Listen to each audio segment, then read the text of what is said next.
program Wind. But we have invited also people from other joint programs, because this is about the policies that are being.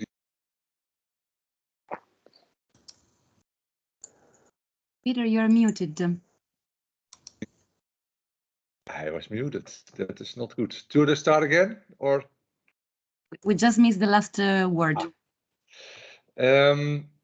So we are basically technical people working on technical innovations, and but we also see that within Europe there's quite a lot of policy developments, and the developments have impact on our innovation and innovation priorities. And in that sense, we thought it would be interesting to share the excellent presentations that Rosita Zili is giving to, for example, the EXCO and the Joint Program Coordinators meetings, to people interested in the topic. Rosita is working on a policy working group where there's really sort of a deep dive in these policies. But today we will keep it a little bit on a higher level, understandable for people like me that are not on a daily basis working on policies. So that's the level that we are trying to achieve today. So understandable for people working on technical innovations in the joint programs. And for the discussions, we would like to focus the discussions to the impact it could have on the development of renewables in Europe. Because if you look to the entire field of EERA, that is so broad that it also doesn't give any focus. We have shaped a program. As you can see, we start with a few shorter topics, and then we get into the Fit for 55, which I think is the main core of the workshop of today. So we should at least save time for that. I would like to invite you to ask during the presentation only questions for clarification, but not to express opinions. And then after each part, we have a block of discussion, and let's try to discuss what is the impact on the innovation power or the innovation priorities for renewables. So there it is perfectly fine to have longer statements or opinions, whatever. That's very good. So make it as interactive as possible, and I hope that we can enjoy this session. The intention is to organize this on a regular basis, maybe on a 3-month basis. And at the end of the session, I'm going to ask you what worked well, what would you like to change, and is there some topics you really would like to see back? What is the level of detail, etc., etc. So if you could already think of that during the presentation, that would be great. And I would warmly welcome now Rosita, who is the main person of this show of today, because she is really into the policy. So Rosita, I think we should take it to the next topic. Thank you very much, Peter, and thank you for these introductory remarks. As said, I'm Rosita Zilli, I'm Senior Policy Officer at EERA, and today we have come up with Peter with this agenda, but since the idea is to have these appointments somehow recurrent from now on in a shape that, of course, we will decide to do. Of course, you will be asked to participate in the co-creation process agendas for further appointments. So you have received the agenda. We have just decided to add a couple of two items more, on which I will try to go quite quickly, because thought together with Peter that they would be their recent developments, and they can be of interest to the renewable energy community. So the first one, it is on EU taxonomy. You may have heard this very Latin sounding word, and just for you to give a flavor of what it is about. It is about a set of rules designed to provide investors common definition of basically what is green and what it is not. in order to channel more capital into sustainable businesses. And the list of activities that Europe considers green or transitional investments will be laid down in the so-called delegated acts. So we are speaking about two main blocks of this EU taxonomy. So the first is the first delegated act, which has been just approved now on the 8th of December. And this stipulates that only energy and heat production infrastructure emitting less than 100 grams of CO2 per kilowatt hour will be considered as environmentally sustainable. And this, sorry, there is someone who didn't mute. So if you please just take care of muting yourself during the presentation, thank you. And these criteria can only be met by renewable sources such as solar, wind, and hydropower. And emission thresholds aligned with the Paris Agreement, and this first delegated act classifies forestry and bioenergy as sustainable. And this is already approved, and it will enter into force in January now of this year. The second delegated act is expected actually by today, and it is where the EU Council is basically fighting at the moment. So, and this is, I believe, of real interest for your community. The main issues at stake are the fact that EU is moving closer actually to integrating nuclear power and natural gas in the taxonomy. So for gas, it is mainly Central and Eastern European countries pushing to include fossil gas as additional activity, arguing that it is needed as a stepping stone to exit coal. And nuclear, there are actually two different factions. So there is a group of 12 EU countries, which is led by France and Finland, who want nuclear included in the EU Green Taxonomy, arguing that it is low carbon energy, it is a low carbon energy source, and that radioactive waste can be handled safely if appropriate measures are taken. Whereas there are 5 other countries which express a strong opposition, with Austria also ready to challenge the decision before the EU Court of Justice. So this is just briefly on the EU taxonomy. And I don't know whether there are questions on this specifically. I will just give a few moments for you to ask questions if you have any. In these slides, we have just come up with a main question, but of course the discussion is quite open. So I don't know whether anyone would like to react on this. I'm just trying to see. Maybe are there questions on the? Maybe go back to the previous slides. Are there questions on the topic itself?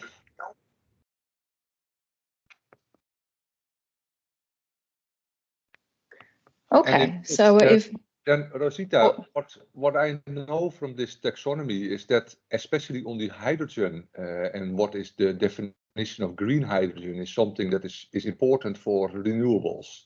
And so we aim to, at least from the renewable perspective, we aim to have as much as possible renewable electricity in the future energy system.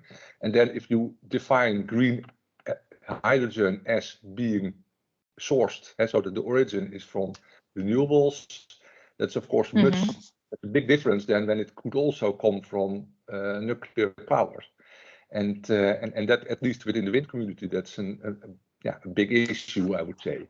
Is there some developments there worth to note here? I think that this is also something which is expected really in these few hours. So also for green hydrogen, we're expecting news anytime soon. But I noted it down, and I can get back to you on anything which is decided on this, which I reckon it is, of course, of importance to your community. So it is well known, and we'll get back to you on that. Okay, thank you. Maybe for the next session we can yes. take again. Okay, we go to the next Good. one. we go to the next topic. The next topic, always for more for information, is COP26. You know, this has been the big happening in for climate in the last couple of months. And here in this slide, we have in the following slide, we have just a recap of the main outcomes of the conference. So just quickly, the UNFCCC Conference of the Parties took place in Glasgow in Scotland from the 31st of October until the 13th of November. And we had pledges on deforestation with 130 countries pledging to halt and reverse forest loss and land degradation by 2030, including Brazil, the Democratic Republic of Congo, and Indonesia, which of course are some of the countries which are most concerned by this problem. And then as far as methane reduction is concerned, the US and the EU launched a global initiative to reduce methane emissions by at least 30% by 2030 with a 2020 baseline. And as far as the national determined contributions are concerned, the 1.5 degrees Celsius goal was kept alive. So the Paris Agreement was kept alive. And there's an agreement to revise the nationally determined contributions next year. Then there has been a quite tough battle about coal. You may have heard about that. There has been an historical international agreement to phase out coal, which has been weakened by India at the very last minute, and this action has transformed from a phase out of unabated coal power to phase down of its use.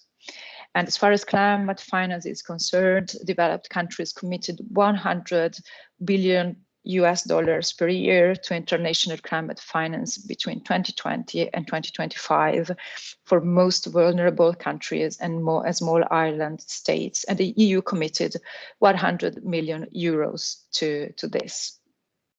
But still, based on the COP26 pledges, experts estimate that global warming will not reach the 1.5 degrees Celsius goal, and it will be comprised, if everything goes by the book and if all pledges are fulfilled, which is not given, it will be, it's estimated to be between 1.8 degrees Celsius and 2.4 degrees Celsius. And EERA put forward a statement on COP26, which I invite you everyone to have a look at.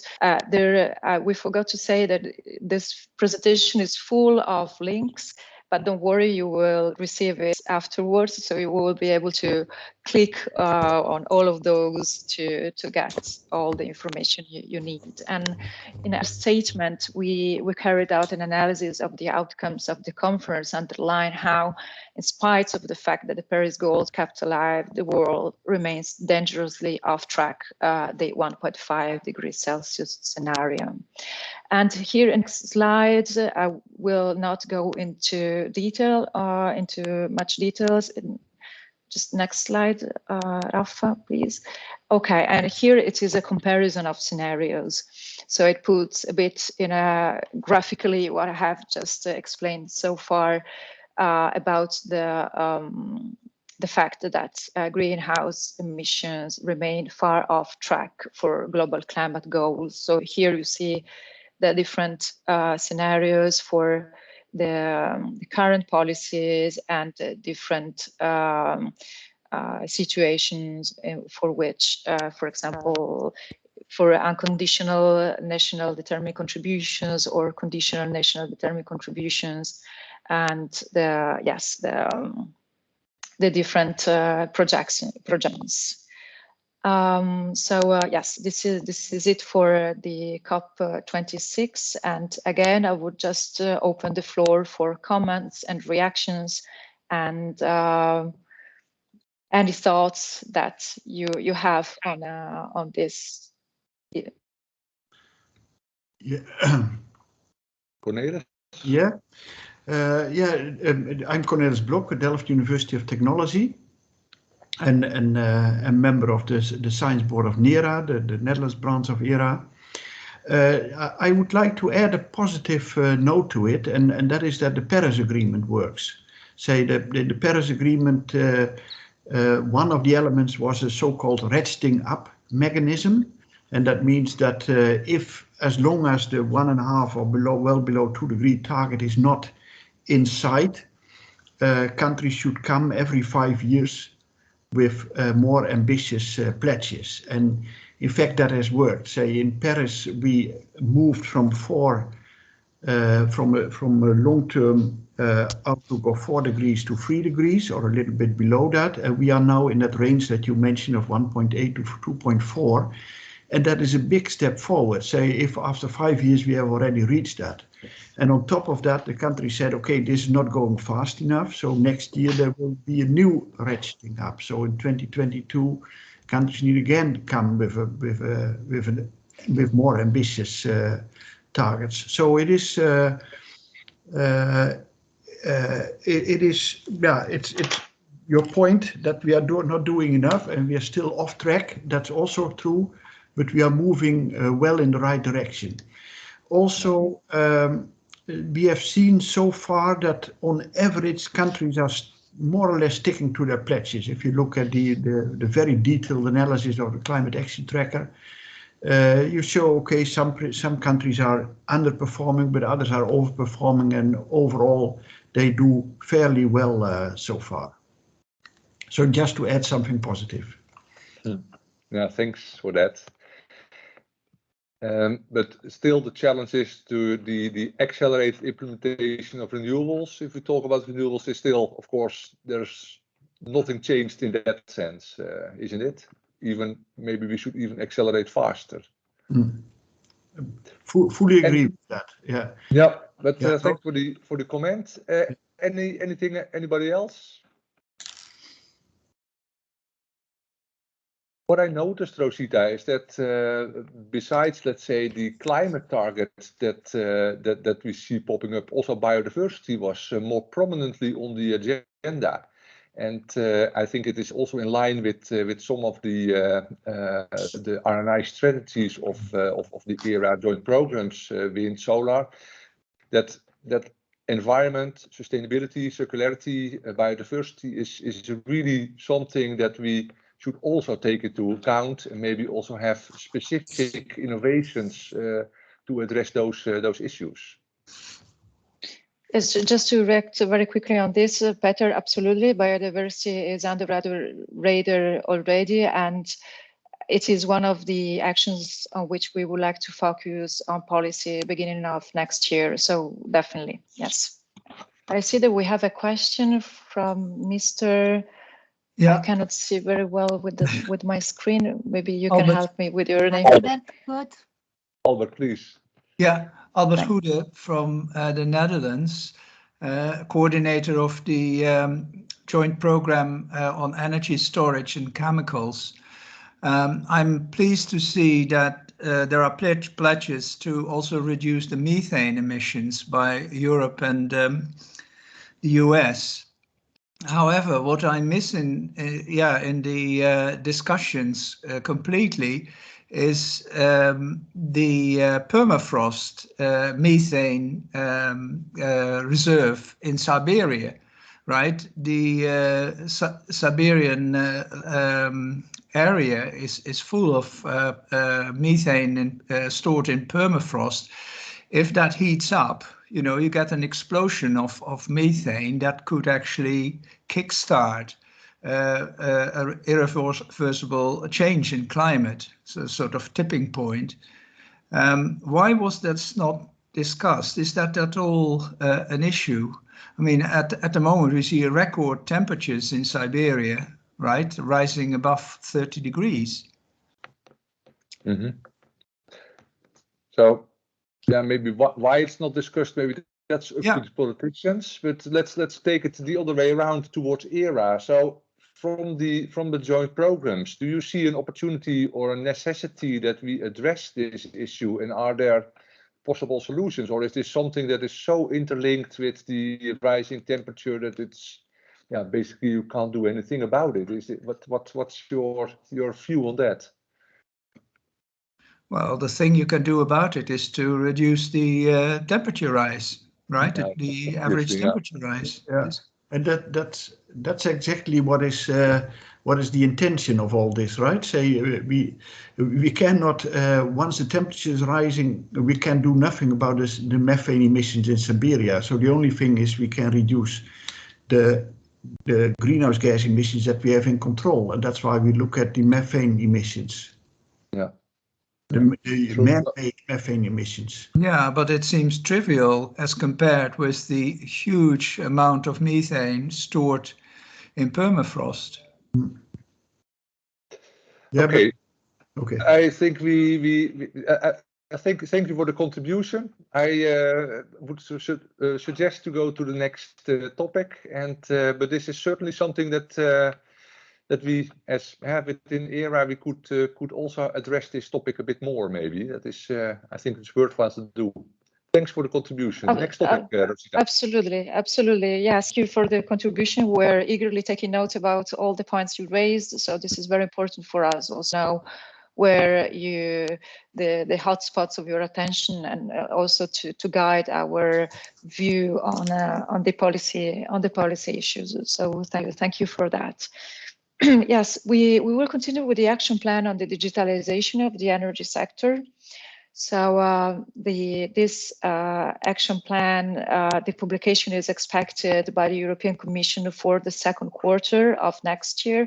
And the main goal will be to outline how different EU policies and funding instruments will work together to exploit the benefits of the digital transformation of the energy system, while minimizing the inherent risks and environmental footprint of the respective digital solutions.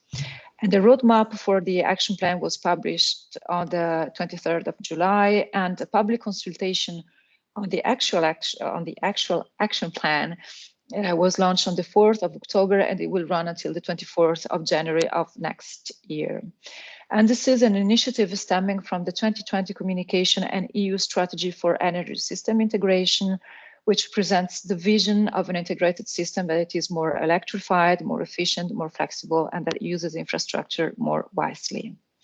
And the action plan will contribute to the two priority areas of the European Commission, of the European Green Deal and a Europe fit for the digital age. And we have already taken EERA action on this topic, because we have already reacted to the roadmap, and we plan to react actually to the consultation on the action plan, which runs until the 24th of January. So the main tenets of the position we have put forward so far are to include the FAIR principles of findability, accessibility, interoperability, and reuse of digital assets, to address computational systems, interaction with data, and increase transparency and citizens' trust in the digitalization of the energy sector, to profit from the capabilities that high-performance computing and artificial intelligence can provide to improve the whole energy value chain, to acknowledge the role of energy communities, individual and collective prosumers in fostering sustainability and innovation, work towards the adoption of future emerging technology, for example, blockchain or cybersecurity, among others, and also material efficiency, replacement to low carbon materials of information communication technology, in addition to energy efficiency, and last but not least, to acknowledge energy storage as one of the main areas for intervention in the final action plan. So this, our first reaction to the action plan, also sparked interest, for example, from the European Consumer Organization, BERC, and also from a think tank here in Brussels, which is E3G, and we are now also in talks to have a workshop on this topic involving also the European Commission in the first quarter of next year. And this is an open question to you. Do you see other points which would be of relevance actually to consider for the digitalization of the energy system, which can be added to the ones you see here on the screen. So this is really an open question. I don't know if someone has an opinion on this.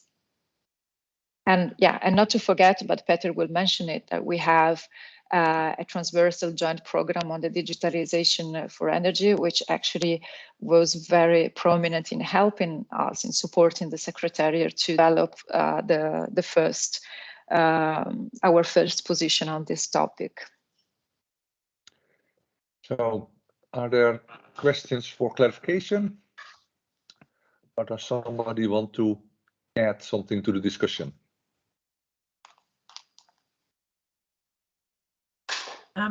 This is Lisa Ryan from UCD in Dublin. It's more clarification on the roadmap. It's not really clear to me exactly what is the legal status of the roadmap. Like, if the EU brings out a roadmap, it's more like a guidelines then, right? It's more like an overall framework rather than exactly. And then directives can spin off that roadmap. So it's important. So my understanding is it's important to get the roadmap right, because that will frame what other legal entities come from it. Is that correct, that understanding? You said it all, exactly. So the roadmap is an initial appraisal of the issue. It gives really the direction of travel. So when the roadmap is defined, then there's the action plan, and then building on that, all the further legislative building blocks. Okay, so the specific targets wouldn't be in the roadmap. It's more direction that we're going to reduce rather than, yeah. Okay. But the roadmap in this case has already been finalized. So now we're actually going into the actual action plan. Right. Okay. So yeah, now so to say, things are getting more concrete. Okay. Thank you for that. You're welcome. If I may add to the discussion, Rosita, and can you go up one slide so that we can see the reaction? The word cybersecurity is mentioned here, but what we see within TNO, but also in the Dutch context, is that the development of the energy system is to a more distributed energy system, where flexibility becomes more and more important because we have such large amounts of renewable sources, and that means that you need to steer or control the production capacity, but also the loads, so the use of the power, and so it becomes more distributed, more open, and then also more vulnerable. So I think the security and the robustness of the system that we are creating is worth to have a separate bullet. I think that the cybersecurity really needs more attention and more attention, and also as ERA thinking of the system from 2030 on, and it will really have a big change to what we have today. What kind of new technology do we need in order to protect our energy system? But there may also be other considerations. Anybody else who has something to add? I see a hand from Peter. Yeah, it's Peter. Yes. Hi, Thank Peter. you. Hello, everybody. I think these are very good discussions, and my comment is that also the roadmap is kind of what it's done. It's focused on a certain set of topics, and the next step will certainly be to detail these topics. So the next step is kind of to be more precise as to what to work with in the relation between digitalization and energy, also related to calls for projects in Horizon Europe. So get ready for the next step. and my second point is that I usually challenge the energy community, saying that no product and no service and no system operation will be accepted in 5 years without a digital twin. So nothing can be delivered by means of physical products, services without digitalization. So it's really going to kind of penetrate everything we do within the energy system. And this is needed in order for the components, the services to be intelligent. And it's also needed in order to have the components talk together at the system level and create the efficiency that we are really aiming for. So this is really something we have to tackle now and start being concrete with very soon. Thank you. Thanks, Peter. I see next hand. No, it is gone. So if we go to the next slide, Rosita already mentioned the recently new joint program, transversal joint program on digitalization for energy. It is possible to connect to that. Also, the joint programs are connecting to this transversal joint program. So there is getting traction on that topic. So if you want to be involved, either contact directly the transversal joint program or possibly me or somebody else if you want to be more involved. And with that, I think we go to the next topic, Rosita. Yes. So, well, thank you also from my side for all the thoughts on the digitalization of the energy system. This is very good for the reply that we plan to put forward by the 24th of January. So thank you for that. Yes. Next point, actually, it's a bit of a flavor because sometimes we realize that we speak these really bureaucratic words, especially here in Brussels. So we thought to give a bit of an overview of what we actually mean by what you may have heard so often, like the EU Green Deal.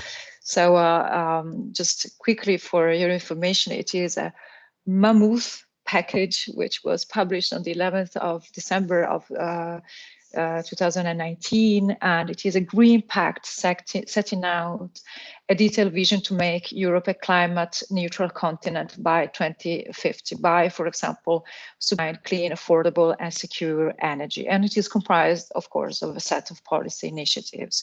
Here you see the whole constellation of which the EU Green Deal is made of is 10 areas, of course. Not all of them are of interest to us, but it is more clean, reliable and affordable energy and achieving climate neutrality. There's really a thinking at the European Commission about de-siloing policies. So at the end of the day, all these blocks are in a way interconnected to each other. And so next slide, a part of this EU Green Deal is the Fit for 55 package. So delivering on the EU Green Deal on the 14th of July of this year, the European Commission has published a new legislative package on energy entitled Fit for 55, delivering the EU's 2030 climate target on the way to climate neutrality. And it is a set of 14 legislative proposals which you see here and in the graphics, and they have the objective to meet the new EU objective of a minimum 55% reduction in greenhouse gas emissions by 2030. And today we have decided to focus on just 3 of those, that is to say on the Renewable Energy Directive, of course, and the carbon border adjustment mechanism in the EU emissions trading system. So, sorry, I have all the pop-ups of the people entering and exiting the rooms. But I'm it's sorry, fine. Rosita, for that. I tried to remove it, but it's not responsive. So I'm just managing manually. Sorry for that. Don't worry, don't worry. So getting also into the core of course, what it is of interest to the energy research community as renewables are concerned. We have the Renewable Energy Directive, which has arrived to the third recast already. So the third recast was established in July this year to support the new ambition of the 55% greenhouse gas emission reduction goal. And the fundamental aim is to get to a 40% renewable energy sources target by 2030, which is a binding target. And the existing legislation, which is the Renewable Energy Directive 2, has a 40% greenhouse gas emission target by 2030 with a 30% renewable energy sources share goal, and this was 20% by 2020. These targets, they are not binding for all member states, but it is a EU level goal. And specific targets for renewable energy use have been set for certain sectors by 2030, and in particular for transport, for heating and cooling, for buildings and industry. So for transport, well, maybe I will just go quickly. For transport, the greenhouse gas intensity reduction of at least 13% is stipulated. The share of advanced biofuels and biogas increasing to 2.2%, and the share of renewables through renewable fuels of non-biological origin of at least 2.5%. For heating and cooling, the average annual increase is set to be 1.1 percentage points, and for buildings and industry, the indicative average minimum annual increase will be of 1.1 percentage points. So there is an increased ambition over time on renewables coming from the European Union. So next slide.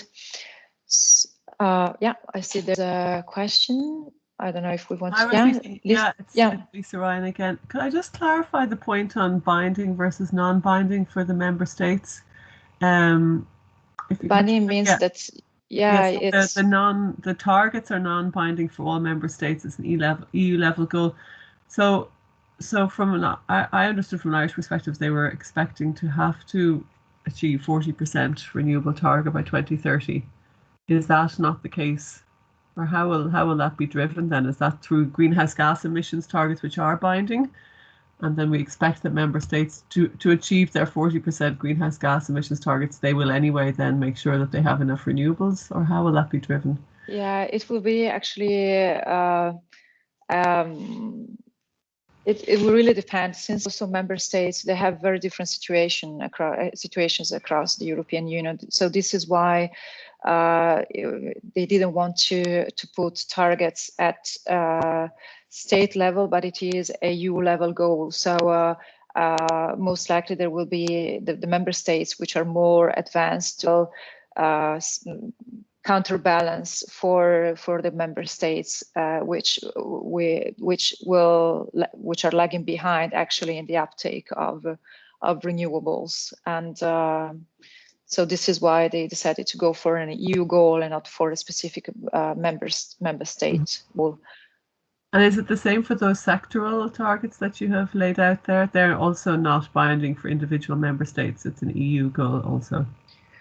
It is also an EU goal. Now, how the mechanisms in between the countries, how the burden sharing between the different countries is calculated, I would have to go and look more in depth on this. But of course, we can do that to seek for further clarification about the mechanisms. Okay, and Peter, also, you would like to? Yeah, just a short add on what you said, Rosita. Also, to me, this is kind of the same principle as was set in the Paris Agreement, where you agree on the overall goal for, you could say, for everybody, and then you turn around and you ask all the members of your community, what can you contribute with? And then you kind of sum up all the contributions and you compare it to the goal. Also, so you set the goal and you do monitoring. And if the monitoring shows that you're off target, then you have to go back to your community and ask, I need some more contributions from each one of you. And the idea is that that will create some kind of flexibility that makes it easier to kind of for the nations to kind of focus on what they really can, also where they can have a big contribution as to where they cannot, but the sum should kind of reach the overall goal. So it's soft policies in a way. Yes. Thank you, Peter, for this clarification. So going to the next slide. So speaking about scenarios, the current estimate is that the EU is on track for 33.1 to 33.7% of renewable energy sources share by 2030 under the second revision of the Renewable Energy Directive. So now to reach the new targets, the overall energy system investments will need on average additional 391.7 billion euros each year from 2021 to 2030, compared to the annual average costs in between 2011 and 2020.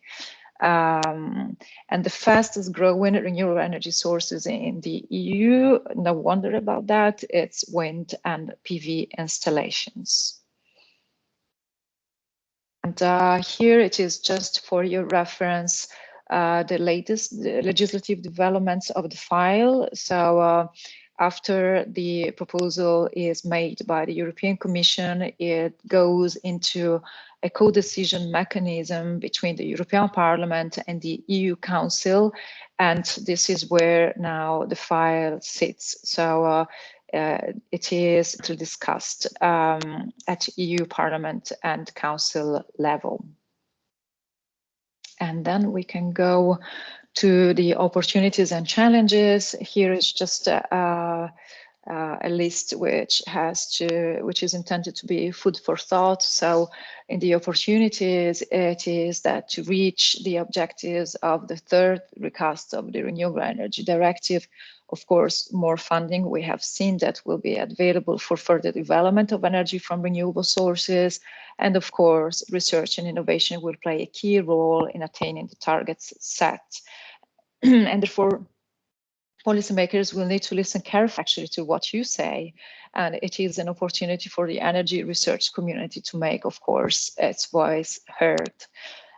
Challenges, you know better than I do, China is catching up as manufacturer of renewable energy technologies. They have a much larger market, which brings more economies of scale and more investment in research and innovation. The challenges also are about the permitting provisions, always a hot topic for renewables, the chronic underinvestment in Europe's electricity grids, and in riskier projects and innovative manufacturing capacity. So with this, we open again the floor for comments and thoughts. Here again are a couple of guiding questions, but please do not be limited by what you see on the screen. So are there clarifying questions? Or do you want to add something? And especially what do you see that impacts our research?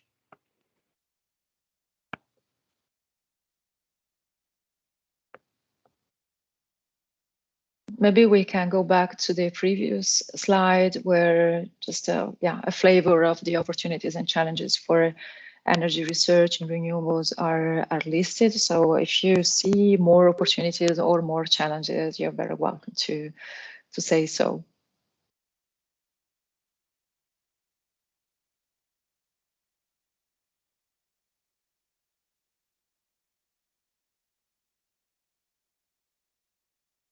Okay. I do not Lisa see here hands. again. Yeah. I was just going to suggest, I suppose, electricity markets is a big research topic. That's the design of the electricity market to facilitate more flexibility, and other electricity services will be crucial, I think, in terms of encouraging the uptake of renewables.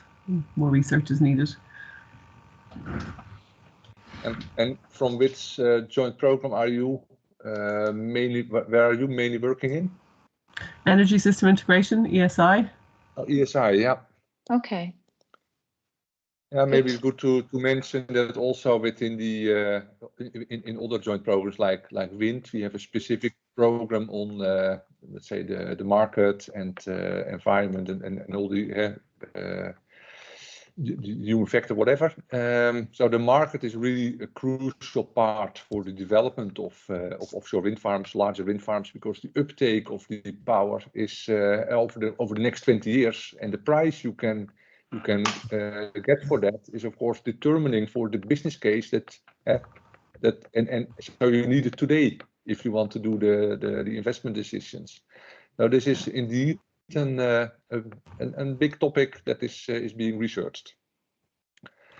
And so one further topic is consumers, which within ESI as well we are very interested in. How do consumers fit in the research? So it's more micro generation, but obviously it's also very important in the overall uptake of renewables. And with micro generation, you mean the solar panels on the roofs, etc. Yeah, and overall, I suppose aggregation, demand side services, like there's a lot of bits that consumers now are being included in wider system models as well. Yeah, I should like to add to what Lisa is just saying. So in the energy storage community, power to X is a very important topic. And that means decentralized generation of electricity, and at this decentralized location to convert to fuel or to chemicals, right, which can be used then for transport, mobility. So this aspect may be, which is very much a topic of interest to the joint program energy storage, that may perhaps be emphasized.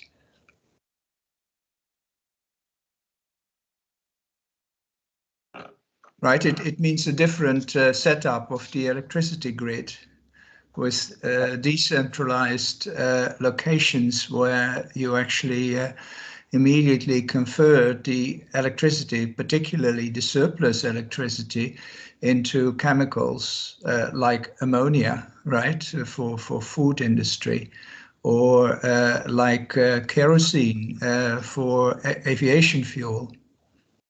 Yeah, valid point, Albert. And so the electricity that we will produce after 2030 towards 2040 will be more than the electricity that we use today as electricity. And we also need to decarbonize a large part of the energy system which is not currently fed with electricity. So that's where the power to X is indeed crucial. And then the next question is, how do you shape your future energy infrastructure? So it is it's both electricity power lines, but it is also, for example, hydrogen backbone or a hydrogen network or any other network that you may think of. So it is, and I know that it is picked up in some of the joint programs. In joint program wind, it is mainly the infrastructure that we now are developing offshore, because it is mainly looking at the offshore developments, I would say. But I also see that there are some initiatives centrally, Rosita, on the to look more on a holistic way to the energy system, and also see if there's an opportunity to observe, let's say, or maybe develop visions on the energy system and the infrastructure on a European scale for the period 2030, 2040, 2050. It's of course a big challenge. Thanks. Thank you very much, Peter. Thank you, Adalbert and Lisa, also for your insightful comments. Everything is very well listened to, and yes, of course, there is the holistic view. It's always something which is more and more taken into consideration on a European scale, and which is more and more we see mainstreamed also in the policies that we're presenting today. So I don't know whether there are further comments on this. I think we can go to the next topic, and okay. we can always come back to the discussion at the end. Of course. Please do not hesitate to interrupt, to come back, to reshare thoughts. We're here to really to brainstorm and to have an interactive discussion. So next section of the Fit for 55 legislation package that we would like to present, it is about the EU emission trading system, which has been initiated back in 2008 with the aim to tackle industrial and energy installations emissions. And the goal for 2020 actually has been overachieved because it had to reduce economy-wide emissions by 40% by 2030, because we got it already. But the new ambitions under the Fit for 55 package require new targets to reach a 61% emission reduction by 2030 relative to 2005. So just for information, the EU emission trading system, the revision, these are the main feature which it encompasses. So the first is a doubling of the rate of cap decline. So the Commission proposal nearly doubles the rate at which the EU ETS emissions cap declines year by year. And this is the so-called linear reduction factor, which is currently set at 2.2%. Then the second main point of the revision is longer lasting free allowances.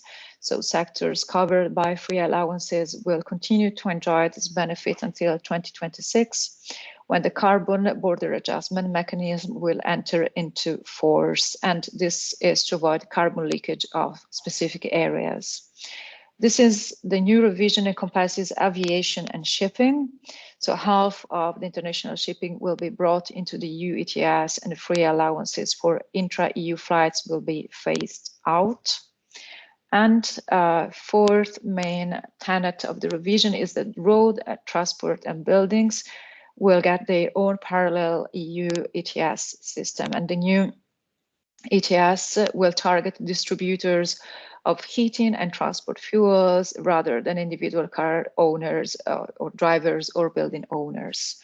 And this is of particular interest for you. I believe there will be more money for energy systems through the EU Innovation Fund, which is in support of new low carbon technologies. So there will be 50 billion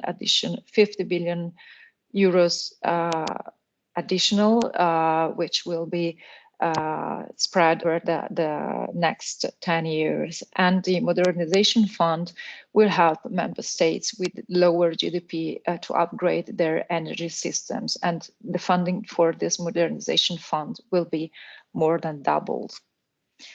And here also for your reference, it's the latest legislative developments. If you're interested into that, you will have the presentation. You can, of course, click on all the links which are provided, which will bring you to the latest discussions on the file. And again, we're open the floor for comments or thoughts about the EU emission trading system.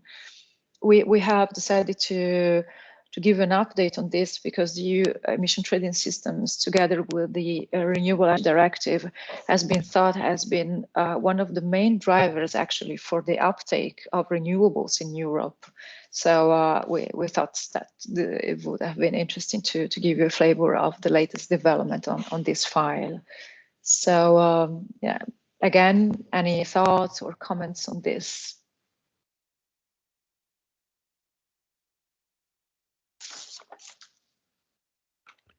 May I ask a question on the number 2, Rosita? I was just, when you were talking about it, I just want to know if I really understand what it is. So I think it's a little jargon, but free allowances, in my interpretation, it's an amount given to a certain industry or a certain industry partner. And yeah, they can pollute until 2026. And then and then what? And then the provisions will enter into force. So it is a time for adaptation, actually. Yeah. And then the carbon border adjustment mechanism, I think I realize I don't know what it is. Can you explain what you mean with it? It is the next point of the presentation. So we will get into that in the next point. Yeah, but maybe one point, say it's not true what you say. They can keep on polluting until 2026. Everyone can keep on. No, of course. And they still have the incentive. Eh? There is, and I was heavily involved in that. A benchmark system was developed, so every company gets a certain amount of free allowances. For example, per ton of steel that they produce. And if that is not enough, so anyway they are exposed to the market. So if they want to produce more steel, they still need to pay for the allowances. And also if they want to reduce their emissions, they can sell their allowances. So even if they get the emissions for free, they perceive the actual cost of CO2. So it for every ton they can reduce its value at the moment 80 euros, and that is irrespective of whether they get it for free or that they pay for it. No, absolutely. This is much better put. It was just to No give. problem. It was just to say that this is a transitional measure, but of course.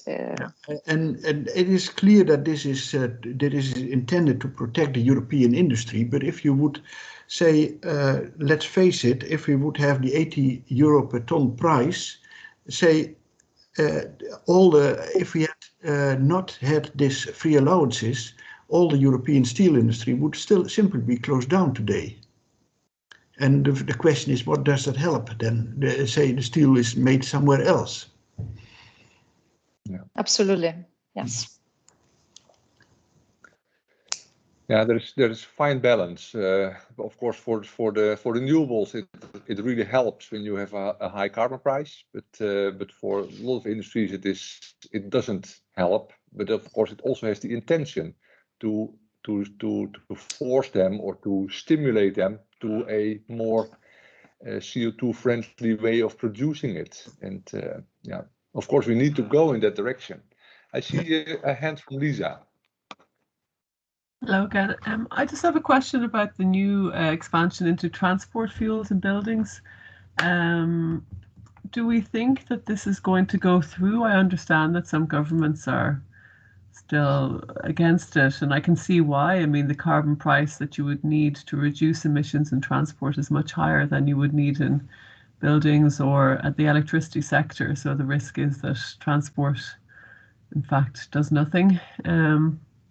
So is this definitely going to happen? It's still under debate, is that correct?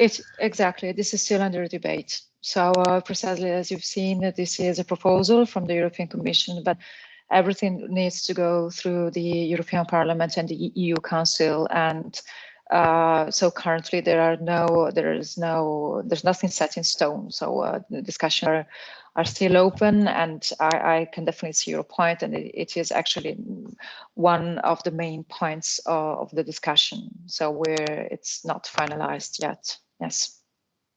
Yeah, I think there will be a battle maybe on that. Yeah, one. exactly. Yeah. Thanks.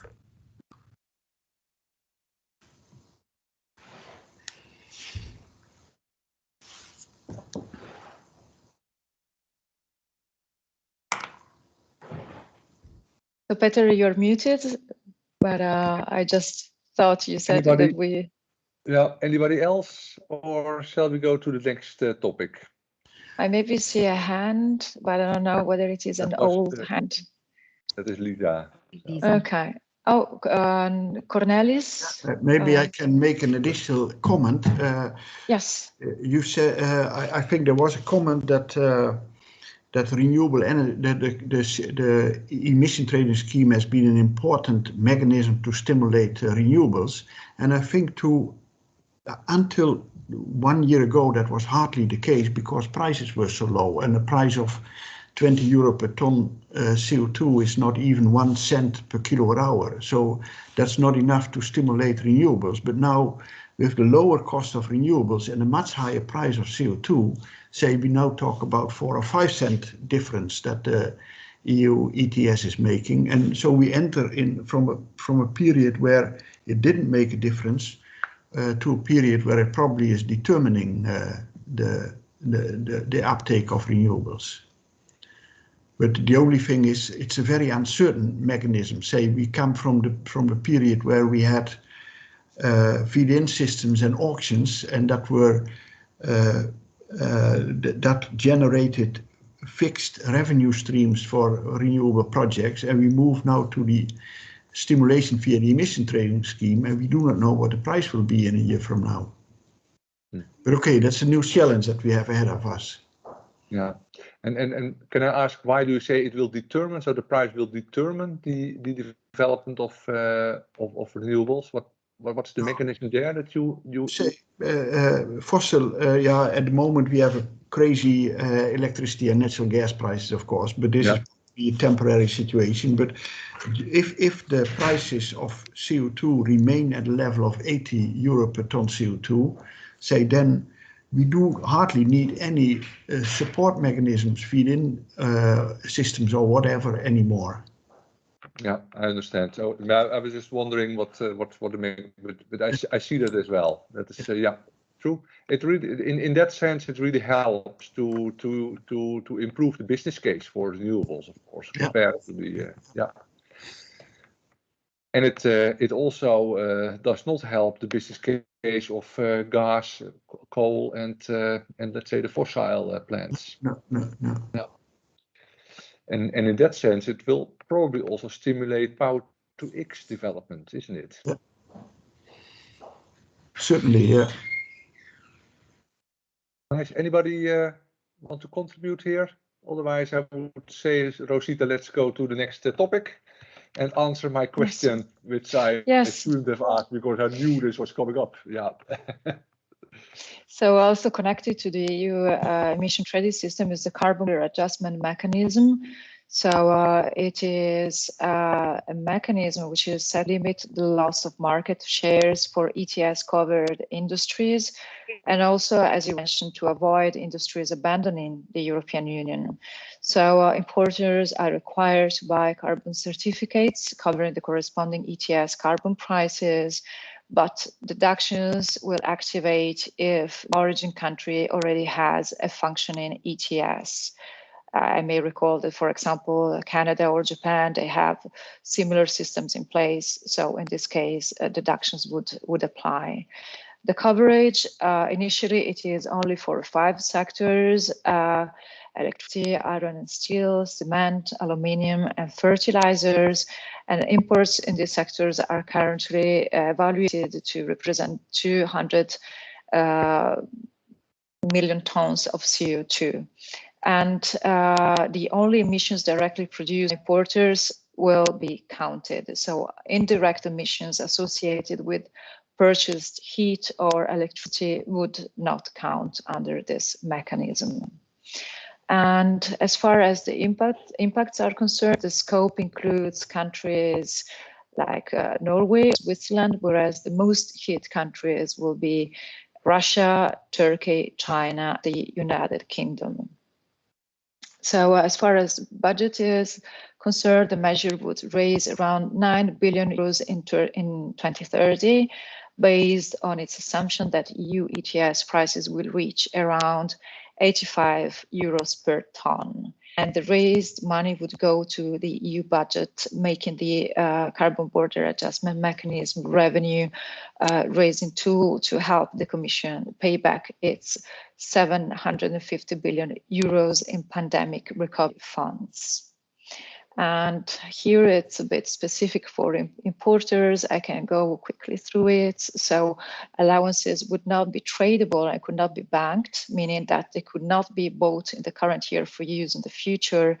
And if an importer were unable to provide data on its actual emissions, it would have to pay an amount based on the average of comparable goods from the exporting country. And finally, if this data were also to be unavailable, then emissions would be assumed equivalent to 10% of the world's performing installations for comparable products in the EU.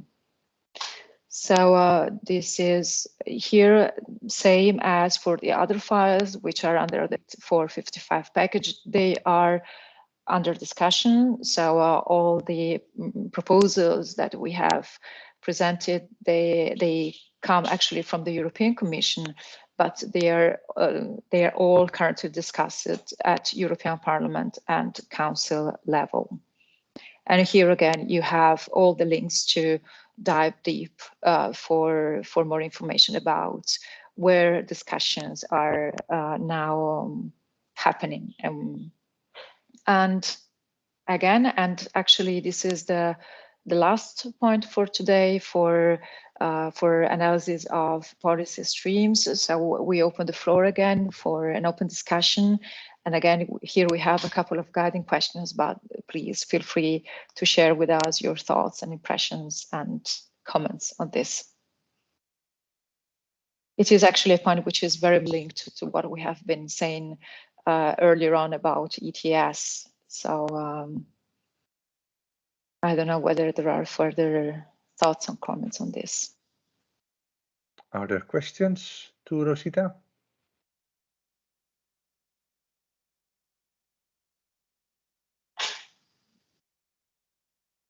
Did everybody understand this difficult topic? Because I still think I mostly know, but okay. But it is an interesting question so how can EU empower third countries? What do you mean, Rosita, to third countries? You mean, for example, in Africa or outside Europe? Is that what you mean? All countries outside the European Union, of course. It will apply to all the countries outside the European Union. But I do not know do not completely understand how could this carbon border adjustment mechanism, how that has impact on how we can, as EU, can help other countries improve their performance. It will be actually a price for the entry of goods coming from outside the EU to compensate for emissions produced elsewhere. So this will be the mechanism in place. It is okay. Yeah, I missed that point. I was just thinking about the energy only, but it is applying to all products that is coming into the EU. Yes, now actually it is related only to 5 sectors, but it is expected to cover more in the future. So now it's about those 5 sectors I've detailed. So it's iron and steel, cement, aluminum, fertilizers, and electricity for the moment being. Okay, yeah. But I recall that it is a bit complex. So of course, it really needs a second read to get into the specificities of it. So is then what you mean by how can this help other countries? Is suppose there is another country outside the EU that makes very efficiently iron and steel, then that gets a sort of a price bonus to get it into the EU. Is that then the mechanism here? I wouldn't know exactly how to reply to the specificities of this, but I can of course have a further look for you on that, and maybe Peter can also know a bit more about how this works in practice. Also, maybe I can try to give also say it in other words. I hope my mic is working. Yes, it is. Hum is not too bad. as I understand it, we would like to protect a non-emitting production within the sectors in Europe. So if a country outside Europe is able to produce it with no emissions, of course there's no emission tax on the border. So it's a way of encouraging the outside world to kind of get rid of their emissions with respect to these our products within these sectors. So that's kind of the positive incentive towards countries outside Europe.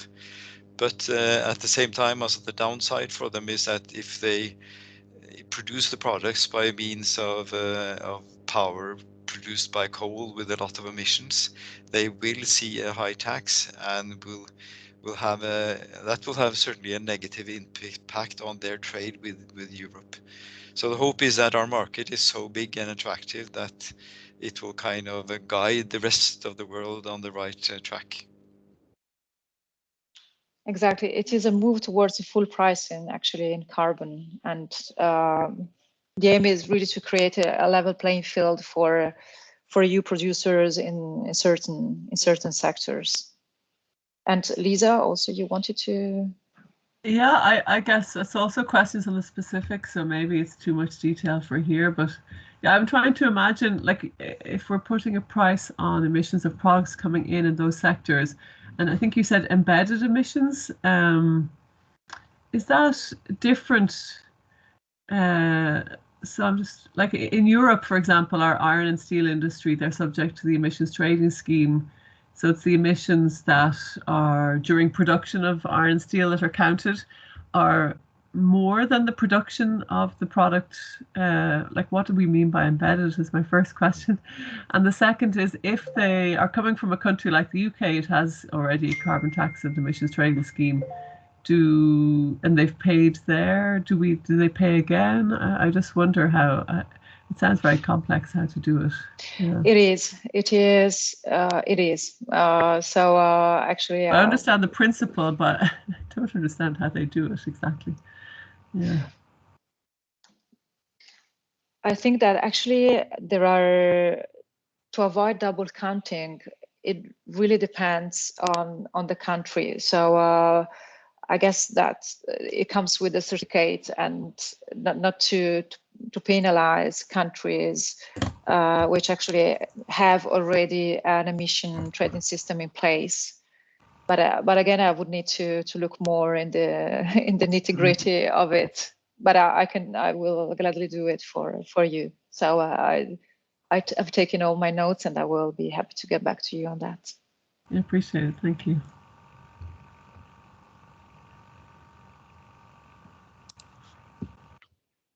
Is there somebody else who would like to? I see Albert. Okay. Yeah. What I think is a weak point in this emission trading scheme, that there is no independent means of verification of the CO2 emissions or other greenhouse gas emissions. Like in the EU, you have this satellite constellation, Copernicus, which actually measures the greenhouse gas distribution globally, but it doesn't allow us to actually pinpoint and particular emitters and quantify that. So I think it's a weak point in the whole system that there is no independent means of verification of the greenhouse gas emissions of a particular industry, or right, they are going to assume an equivalent of 10% of the worst performing installation for comparable products in the EU. You just wrote down, right? You just showed in your view graph. So it's rather crude. So I think we should sort of emphasize that there may be possibilities for independent verification.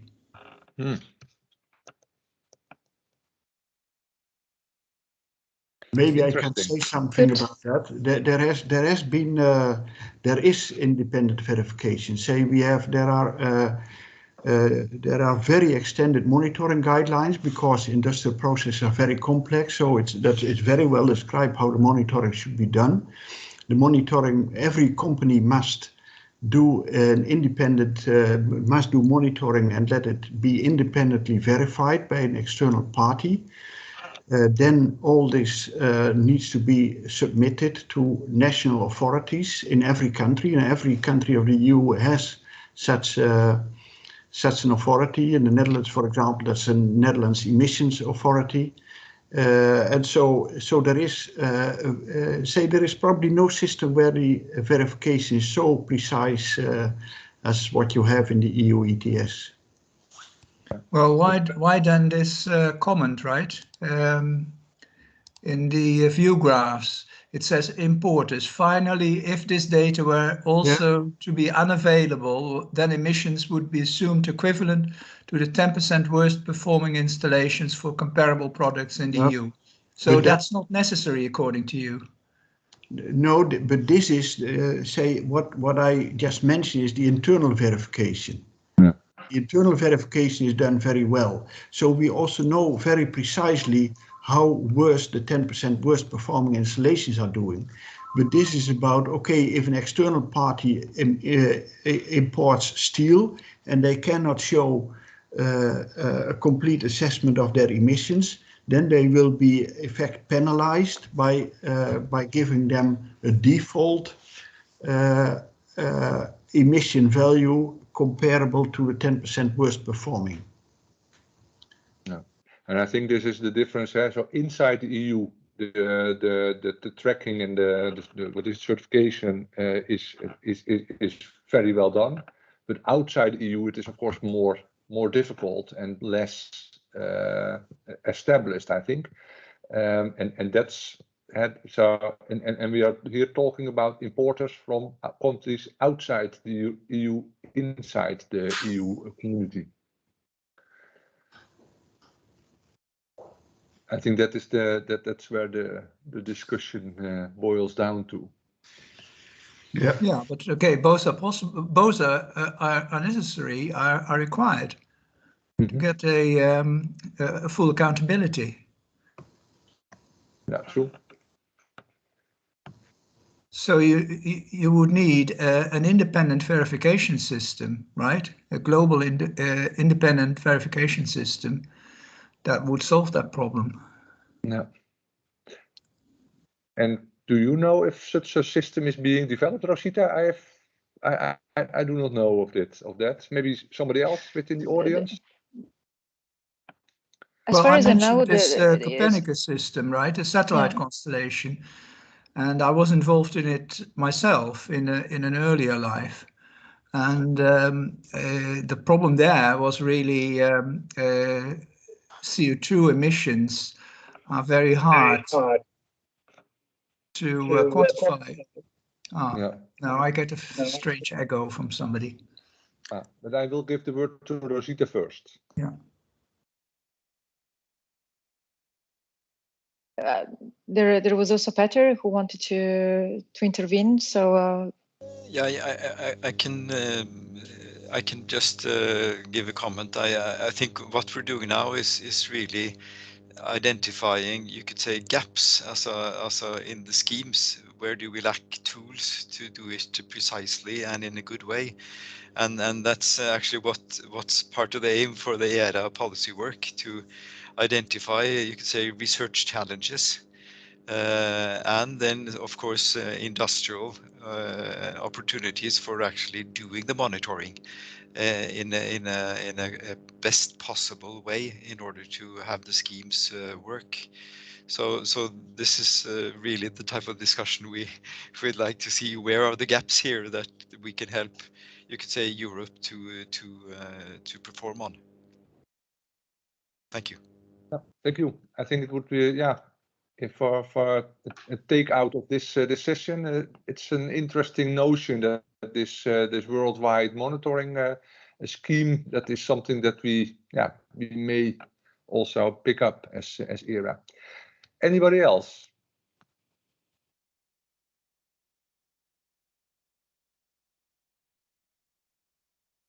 No, then I will first give Rosita the floor to talk about the Policy Working Group. Rosita.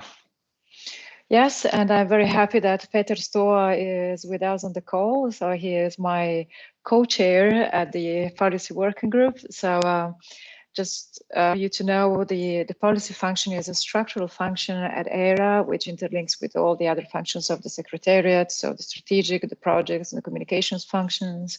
And we have this Policy Working Group where all the discussions, the kind of discussions that we are having here today are held, and the Policy Working Group meets every last Thursday of the month. So the next one will be on the 27th of January, and it is always from 10 to 11:15 in the morning.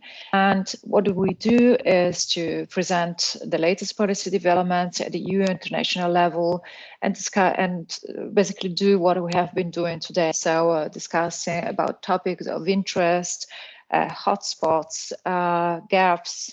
So it was very interesting for me to learn also from the conversations that we had, where are the points of attention in which as EERA would need to put our efforts on. So this is of course very valuable to us. And then we give information about the latest developments also occurring at EERA Secretariat level, which intertwine with policy. And as I was mentioning at the beginning, it is really a co-creation exercise. So in the case of this webinar, it was me and Peter who came up with these topics. But in general, it is always very welcome for you to tell us where would you like us to put our focus on and where to go more in depth. So today it was really a bird's eye view on policies, on EU policies which have an impact on renewables, but we learned and we understood that you have more specific points of which have been of course duly noted and which you will receive of course follow up. And everyone is welcome to join. It is not joint program specific, so it is really open participation for everyone interested in policy topics. And here is just an example of recent and current work. Well, one example is the webinar of today. Another one has been a webinar we held yesterday, actually, on energy sufficiency and efficiency in the Fit for 55 context, and then a lot of publications on relevant policy streams, like, for example, the new EU industrial strategy or the European climate law, reply to the consultations on the digitalization of the energy system, and so on and so forth. And you may be subscribed to it, but if you are not, please let us know, because we also run a weekly policy update in which we sum up a bit the news, the hottest news on a weekly basis about EU and international policy in the EU international policy field. And with this, I think this was my last slide. And so Peter, I'm giving the floor back to you for discussion, roundtable, next workshop, length, content, timing, and final remarks. Thanks. Thank you, Rosita, for this excellent presentation. I would like to give a hand to Rosita for work and presentation. So that's perfect. It's really it was really interesting. I share it with the team, and in particular with Raffaele. He is here on the call, so he's part of the policy team and always so valuable to all the policy efforts. The intention is to have a sort of a regular returning meeting of this kind, and we thought of having it in 3 months' time again, because policies are developing all the time. So it's not it's relatively fast, I would say, in this era. I would like to know from the audience the contents of this workshop. Was it too detailed? Was it just okay, or should it be more detailed? If you just would type it in the chat, just type in too detailed, not too much, whatever you like to add. We would like to understand what is the feeling of this workshop. I think the length for me, not being in policies, this is perfect. It shouldn't be too much longer because then my head will explode with all this information. And we would like to know, we could think of the 3 months. Do you want it earlier, an update on policies, or is 3 months too late, or is it just perfectly fine? I would say also just put it in the chat, then we will just pick up on some of the feedback. And then lastly, the topics. So I think that the topics of today are, it's mainly the core of the Green Deal, the Fit for 55 is of course main topics within the EU legislation. But there's of course also other stuff that may be more relevant for the research that you are doing.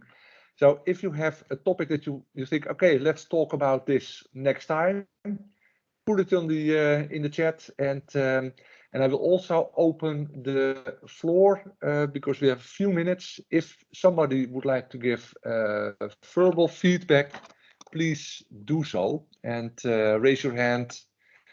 Cornelis, is this your new hand? You're muted. This is indeed a new hand. Say, first of all, thank you very much for this meeting. I already also said it in the chat, but it was very informative. And I think I would say it's a pity that not many more researchers attend this, because it's very useful to get up to date of policy developments. What I want to say in addition, and normally that is not something that fits in such a meeting, but in the chat I also give an invitation for the next Dies Natalis of Delft University of Technology. We exist 180 years on the 14th of January, and you are all invited for that. It's online, of course, these days. But and of course, the reason that I'm saying this, because we have we grant an honorary doctorate to a very special person, and that's Frans Timmermans, the Vice Chair of the European Commission, and responsible for all this Fit for 55 stuff. So we thought, with all the efforts that he has done, he has deserved an honorary doctorate. Okay, thank you for this advertisement, and I think it's very relevant. This really links to the EU policy, Frans Timmermans. Yeah, of course. Yeah. Then thanks for all the feedback in the chat. I cannot follow it, but it's of course saved, so we can later check it. And I would really thank you. I saw that we mostly had about 40 participants, which for me it's perfectly fine. I would say spread the word that this kind of workshop is interesting, and you can even follow it as a technical person. And we try next time to also keep it on the level that we have non-policy makers, let's say, can still understand it, and try to translate the impact to our work and our strategy setting. So with that, I would like to thank you, all of you, for the contribution, especially Rosita for presenting it all, and I can warmly recommend people that would like to be part of this more specialist group on policies to participate in the Policy Working Group. And with that, I wish you all a very good Christmas and the best wishes for next year. And I would say bye-bye. See you next time. Okay, bye. Bye-bye. Thanks a lot for your participation. See you next time. Bye, everybody. Thank you. Thank you. Goodbye.